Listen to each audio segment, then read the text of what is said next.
Welcome to 5 Minutes of Zen, and this is part 2 of the Jhānas that we were talking about on the previous episode.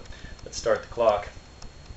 So we've been talking about a teaching from the Digha Nikaya. This is ancient Buddhism of the Theravada tradition. Teaching of the elders is what they call that.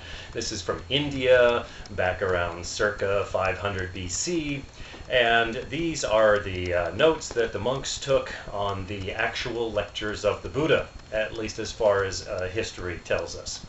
So we talked about a discussion in a sutta, a Buddhist teaching, called the Potthapada Sutta, where the Buddha is talking to this forest renunciate, a shramana, named Potthapada.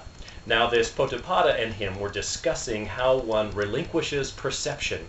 Now you might wonder, why would one want to relinquish perception? Well, that's what we've been talking about in this Zen series, is getting to this direct intuitive knowledge that doesn't occur in the way we normally know things when we reach out with our senses and we bring in data and we categorize it and create this reality that we're all living here.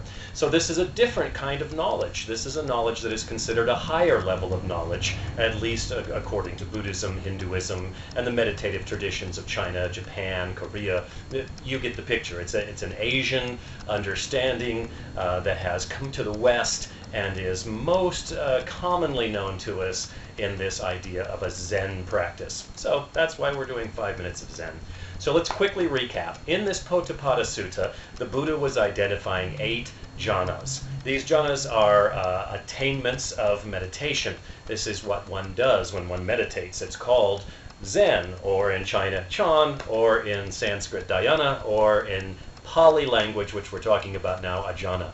So the first 4 that we talked about were, first one has to withdraw the senses. After that, one makes an effort to stop thinking and pondering on things.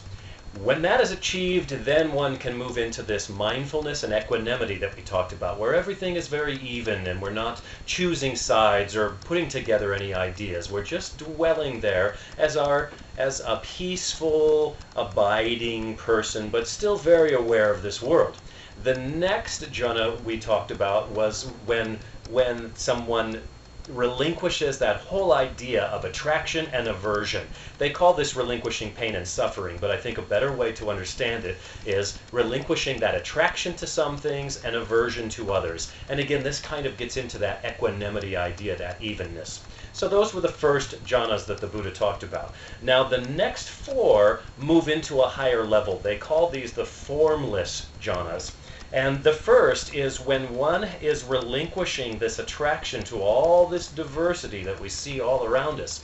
When you relinquish that, suddenly you are dwelling in this infinite space. Now, why is this so? Because when the mind is not alighting or landing on any particular thing, especially not using the senses, then suddenly there opens up this vastness. Suddenly you are occupying an infinite space because there is nothing to stop that projection of mind. You are everywhere at the same time. Now, this is hard to explain or hard to prove. One has to make it to this 5th jhana in order to really understand what we're saying. But many people have, and it's quite exciting, and for some people they feel, oh, I've made it, I've done this. But the Buddha says, oh no, there are more. The next is a more subtle idea that you realize you are not necessarily dwelling in infinite space, but that your consciousness is everywhere, that you are dwelling in your own consciousness, or perhaps a better way to say it, you are dwelling in consciousness with a big C rather than the small c of just your own personal consciousness. Suddenly you are this idea of one. You have reach this oneness with the all-pervading consciousness. So that is the 6th jhana, this idea that you are experiencing infinite consciousness. Time's flying. We're going to go over a little bit as usual. So in the next one, you have to realize that where is this consciousness? Where is it that you're dwelling? And that is when you reach the next jhana of the dwelling in no thingness, in nothingness. That there really aren't things, that things are projections of mind. You have followed consciousness back to this area where there is no thing going on. This is a place of pure peace and pure freedom. What we mean by freedom is you have now no restrictions on you. There is nothing going on, so there is nothing to bind you. Finally, we reach this place when we are dwelling in this nothingness to where we let go of any kind of perception. Even this idea that, oh, I am dwelling in nothingness. This I disappears. This ego sense that you are achieving these different levels of meditation just falls away. And this is the disappearance or the cessation of perception, which they're talking about in this Potthapada Sutta. So that 8th jhana is finally getting to this place that the Zen masters are talking about, where there is no perception. Are you still aware?